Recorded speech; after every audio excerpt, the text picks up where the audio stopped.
What's up, YouTube? My name is Bob Morrison. Welcome back to Nerdly. So today on Nerdly, I'm reviewing former pop figures. So first up, I'm going to be reviewing Pop Marvel 80th Anniversary, number 526, Captain Marvel, or Marvel, the male guy. So this is a Funko exclusive 2019 Fall Convention Limited Edition. It was only supposed to be show exclusive, and I found it at Toys R Us. Oh yeah. So on the back here, it shows the first appearance of Captain Marvel, which is honestly a really nice touch. And this is a really nice box that I really hope I don't ruin. So there you go. They're like improving their box game. Because the box is going from something like the laminated feel to more of a like metallic pristine feel, which is it's a weird thing, but like when you get like something like a dairy milk bar, just the feeling of the wrapper, that nice smooth feeling, that's what this feels like. So then I got Pop Movies 007, number 688, James Bond from Quantum of Solace, or Solace. And then I got 689, which is James Bond from Casino Royale, 690, which is Honey Rider from Dr. No, 691, which is Baron Samedi from Live and Let Die, 692 is Lee Chifree from Casino Royale. 693 is James Bond from GoldenEye. 694 is Eve Moneypenny from Skyfall. And 800 is M from GoldenEye. I've never seen most of these characters. I've only seen the Baron guy, the Chief, the James Bond from GoldenEye, Honey. I've seen her in Casino Royale, James Bond, this one. I have not seen Honeypenny or Moneypenny or M yet, which is odd. So then there's that guy. And they actually released a new James Bond trailer, and it actually looks amazing. So I can't wait for that one. Then I got Pop Marvel 80th Anniversary, number 547, the Wolverine. And so on the back of the box here, you can see it. And apparently his first appearance was in Incredible Hulk 181, and they fought each other, and they already named him a Canadian superhero, and they fought the Wendigo, which is amazing. It's silly and funny, and I love it. And then I got Pop Marvel number 533, Thanos Holiday. Merry Christmas. Yeah, this is real, folks. So then I got 530, which is Groot Holiday. So Groot looks like a Christmas tree. He's got a freaking star on his head. Then I got 531, which is Rocket Holiday. And Rocket's holding a gun while looking festive. And he's on what looks like a futuristic snowmobile. And then I got 532, which is Cap Snowman. So someone just made a snowman of Captain America. And then this one. So, yeah. I'm amazed at all those sentences. So I'm just gonna open all these boxes and let's get started. Alright, so I got them all out of the boxes. So, oh my god. This is what I hate. The bobblehead ones. So here's Captain Marvel, and he looks, or Marvel. And Marvel looks amazing. Heroic. Yes, very heroic. And honestly, he looks pretty good. In the animated show, which I think was called Avengers Assemble. No, Avengers Earth Mightiest Heroes. It was very cheap. Marvel gave Carol Danvers her powers by using his powers, and the energy went into her, sort of like in the movie. And then you find out he's a Kree and he's a bad guy. So, but I don't know about this guy. I think he's Kree, but I don't think he's a bad guy. I think he's a superhero. So. But he looks really cool. These figures are done really well because like the hair is done like so well that it's not shiny or anything. It's just hair. The rest of his costume is all metallic and just very well done. I'm very impressed with this one. Now next up, I got. I'm pretty sure I have. I have James Bond next. So here's James Bond. Now he comes with a stand, even though he doesn't need one, but he looks cooler with it. It just helps him. We all know what I say about stands. Use them even if the figure doesn't need them. So he has a big gun here. So you could point him like this. So he's uh, using it against you. But this one he just looks cooler because he's just walking with it. He's got a big AK-47, and so yeah, that's James Bond. He's super spy, and he just has a new movie coming out. Now the only reason they're coming out with a new one is because I figured I should discuss this. So Daniel Craig, the guy who plays James Bond, doesn't want to do James Bond anymore. He's older and he's just played the character a lot, so he figures it's time to move on. Now he wanted Idris Elba to play James Bond, which is amazing because Idris Elba is Black Superman. That's what he calls himself in Hobbs and Shaw, and he's great because he's amazing. But the studio was like, no, we don't want him, and I was like, why? He's so good. So then they were going to replace James Bond entirely with a lady, and I can't remember her name, but she's been in a lot of action movies. She's super cool, but she didn't want the role because she's like, it's James Bond. Why not just call it Jane Bond or something else and just change it? Why do you want to replace something? So it was very controversial for a long time.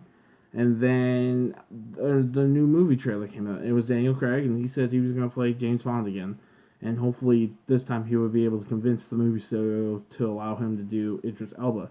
And hopefully Idris Elba will play James Bond because that's what the fans want. The fans are like, we want Idris Elba. Like, it's an American studio too, so they can get Idris Elba. It's not like it's a British studio and they're just doing this. No, James Bond is American, okay? He was based off of soldiers that were seen at Camp X, which is here in Ontario. It's near Oshawa a bit. And that's where they trained super spies in World War II. So, like, anyone at that camp could be James Bond. Like, they're never specific on what type of person plays it. Like, it's a guy, but they're never specific on who can play him. Like, anyone could do. I could play James Bond. Like, that's how it works. So it's like, and Idris Elba is cool, and he wants to do it. So I'm like, just let the guy do it, So anyways, I'm very happy with this one. I love James Bond, and I can't wait for the next one. And then next up, I got the one that I said, I can't believe this is real, folks, which is Christmas Thanos. Now, I showed the Christmas Thanos before. He was a mystery mini.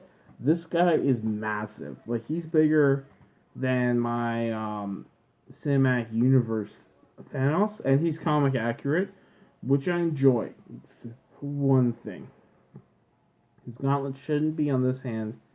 It should be on this hand. Now, if you want to really be comic accurate, like super comic accurate, and you don't want Disney to fuck up your shit, then you wouldn't listen to them when they say, "Oh, the comics, he's this hand now." No, he's this hand. They changed it for the movie because it's a movie and you can do whatever the fuck you want. But when you're trying to make a comic accurate thing, don't do this. Like, come on, like, I can accept that Thanos would be wearing a flaming skull. No, it's Lady Death. Oh my god, he's wearing a Lady Death ugly Christmas sweater. I can accept that. I can accept the fact that Thanos would want to get in the holiday spirit. But I cannot accept the fact that you put the damn fucking gauntlet on the wrong fucking hand. Can't accept that. Won't accept it. And they have the grooves in there. I just noticed that. They have the grooves in there from the movie. Not I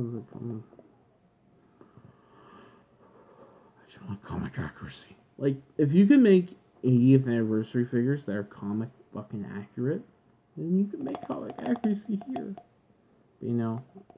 you take what you get. I like to complain, but there's nothing they can really do.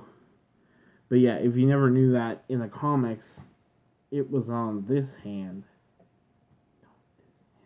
It's probably why they changed it in Endgame too. It's like, oh, we made a mistake. Let's fix it. So yeah, hooray! There's Thanos. He's heavy, and he doesn't need a stand because, oh my god, this figure's heavy. You pick up the box, you're like, oh, never mind. So yeah.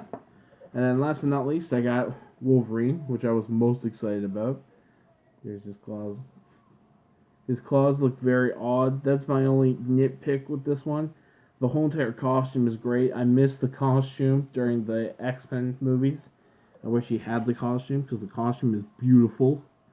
And he looks very wicked, and I love it. My only niche is the claws. Because I've seen Wolverine figures before where what they do is they make like little tunnels almost, and then they put the claws in there, and then they paint over it with blue paint. Now it's painstaking, but you can do that with a quick fix and a mold change, and it looks like the claws are coming out of his fist. But this literally looks like they kind of just glued the claws on top and hoped for the best, which is not. It's not. It's funny looking. Just seeing these things, it's kind of like how, oh my god, it's even worse from this angle. You can't see it, but I can. It literally looks like they just glued his claws on. The worst of the worst contender of this sort of thing is Thor v Thanos, which is a movie moment where Thanos has Stormbreaker in his chest, and Stormbreaker doesn't even look like it's touching his chest. Like, it's just there. Like, and his face is just, oh, this kind of hurts, but not a lot. Like, his face in the movie was just a pure shock. Like, oh my god, I can't believe this is happening. Am I gonna die here? Like, that's why it was better. And this one, like, the axe is, like, peeling off, and I'm like, oh. So yeah. Yeah, if you want to hear my biggest contender, it's that they're coming out with a 19-inch Batman for the 80th anniversary. Now, most of the big ones are $50, $60. That's where Funko fans like it. The crazier ones, the more in-depth ones, will go for the higher ones. But the general Funko fans will go for the 50 to 60 ones because we're not spending hundreds of dollars on plastic. Okay, it's a cool thing, but not spending like hundreds of dollars. Just take my money here. So they're coming out with the 19-inch Batman, and they made him $100. And I'm like, it's just 9 inches bigger than a 10-inch. And I get that's a lot, but still, it's like, ah. And he's not even doing anything. It's a basic Batman. Like, I could see if it was the Batman Who Laughs, 19-inch, yeah, I can see that. If it was a Thanos that was 19-inch, I could see that. But when it's basic fucking Batman, you know the Batman you see at the dollar store who's just sat there for years, and he's worth $4, and then you get him home, you scan it, and he's worth 50 cents on the app? That's the Batman I'm talking about. I'm like, And it's just, why? You know? Yes, the bigger collector guys are probably going to buy it up quick. But most likely, like the Infinity Gauntlet or the bigger statues you get, that Batman's going to sit there. He's going to sit there. He's going to sit there. He's going to sit there either until they do a clearance sale or $5 Fridays at EB Games, and you can get him for $5 because that's just what's going to happen. He's going to keep sitting there until they have no choice but to get rid of him. And I hope that doesn't happen because that'll be funny. I'll walk in. How much did you spend? $5. Because no one wanted it because it's expensive. And that's why a lot of these big things that they're coming out with now don't really work out as well as they hope because people don't want to pay for something that's this expensive, if you catch my drift. Now, in the States, pop figures are cheaper. They are way cheaper than you can get them in Canada or anywhere else. So for them to put a $100 price tag on stuff that's usually cheap in the States, they're probably pissed because they're like, we don't pay that much for this shit. So, anyways, that's it for this one. But that's my little spiel because once I actually found out it was $100, I was not impressed because I'm like, there's no really a reason for this to be $100. You're kind of just doing this for the shit and giggles of it. And so yeah, if I see it, I will post it on my Instagram. And yeah, I will see you guys later. Bye.